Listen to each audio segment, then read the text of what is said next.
Yeah, hi. Today we will be looking into the average function of the Excel. Okay, so there are two, three ways you can find out the average of any numbers or any data in the particular Excel. So suppose we take an example 57, 65, 98, 74, 47, 56, and 23. Any numbers I am taking. Okay, so we need to take out the average of these numbers, right?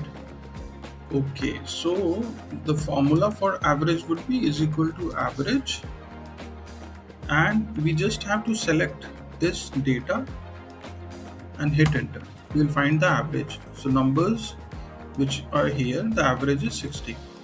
Suppose आपको दो numbers का average निकालना है तो simple है. This is the second method. Suppose 100, comma 200. Okay. So when you will see the average of two numbers as 100 and 200 is 150. In the same way, this is the third way, and any three numbers you want to take out the average. Okay, I can take any three numbers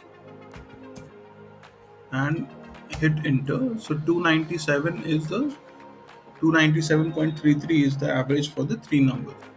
So you can find out average anyway in Excel. In these three ways are there.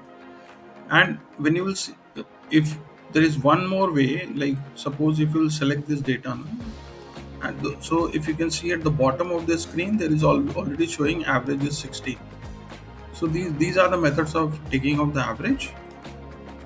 So please subscribe the channel and do let me know in questions or in comments that any specific formula you want to ask.